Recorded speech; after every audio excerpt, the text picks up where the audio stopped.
The most important thing is that you have a vision, that you have a goal. Because without that vision and without that goal, again, you're drifting around and you're never going to end up anywhere. People don't become successful just by accident.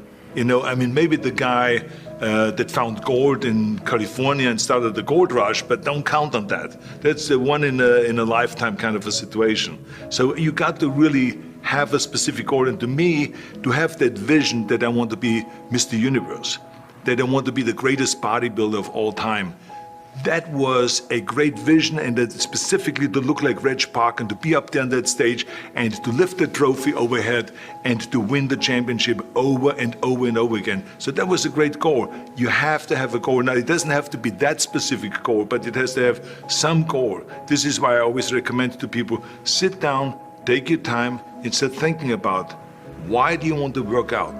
What is your goal? And then it can be as crazy as it is. It could be, I want to impress girls. If that's your goal, so be it, but it motivates you. It could be that you're emulating a certain, bodybuilder or a certain football player, a certain boxer, whatever it is. Have those pictures put all over the wall like I did when I was a kid. I put pictures of Reg Park and of Sonny Liston, of boxers and of Ali and of powerlifters and weightlifters all over my bedroom, wall. So that every day when I go to sleep, every day when I wake up, I look at those pictures and they motivate me. You need that motivation, and then therefore you have this kind of imprint in front of you all the time, and you know exactly what you're chasing. And this is why I always smiled when I was in the gym. People always came up to me and says, why are you smiling? You're working out 5 hours a day. You're doing the same as the other guys, but the other guys have a sour face. They're pissed off that they have to do another rep or another set or something. I looked forward to another 1,000 reps of sit-ups. I looked forward to another 500 pounds of leg press or squat. I looked forward to doing more and more curls until my arms fall off. Why? Because I knew that every rep that I did and every set that I did and more weights that I lifted, I get one step closer to turning that vision into reality. So I was turned on by that. I was excited. I couldn't wait to get to the gym. Rule number 2 is, don't listen to the naysayers. Don't listen to the naysayers.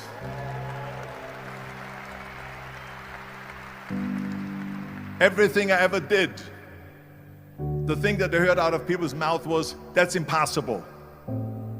That can't be done. Or no. So whenever someone said to me, it can't be done, I heard, it can be done. When they said no, I heard yes. And when they said it's impossible, I heard, it is possible. I'm a strong believer of what Nelson Mandela said, that everything is always impossible until someone does it. Well, I'm gonna be the one, I said to myself, I'm gonna do it and I'm gonna show it to them. Maybe it has never been done before. That's perfectly fine with me. But I'm gonna do it. And I did not listen to the naysayers. The next thing, the third point that I'm gonna make to you is, before we sit down with Jürgen and talk about the rest of the 3, is work your ass off. There is no magic pill. There is no magic out there. You cannot get around. You have to work and work and work. And it drives me crazy when people say that they don't have enough time to go to the gym for 45 minutes a day and work out.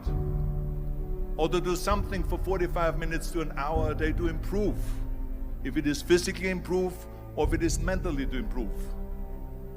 Imagine you read 1 hour a day about history. How much you will learn after 365 hours in 1 year. Think about if you study about the history of musicians, of composers, how much you would know. Imagine if you would work on a business, on some business that you want to develop every day for an hour. Imagine how further along you will go and get. So it drives me nuts because when people say we don't have the time, we have 24 hours a day. We sleep 6 hours a day, so that gives you still 18 hours. So there's someone shaking their head out here in front. They say probably, I don't sleep 6 hours, I sleep 8 hours, right? or just sleep faster?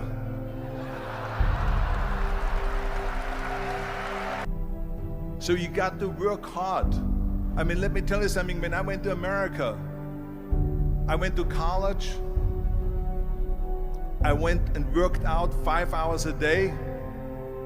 And I was working on construction. Because in those days in bodybuilding, there was no money. I didn't have the money for food supplements or anything. So I had to go to work. So I worked on construction. I went to college. I worked out in the gym, and at night, from 8 o'clock at night to 12 midnight, I went to acting class 4 times a week. So I did all of that. There was not one single minute that I wasted.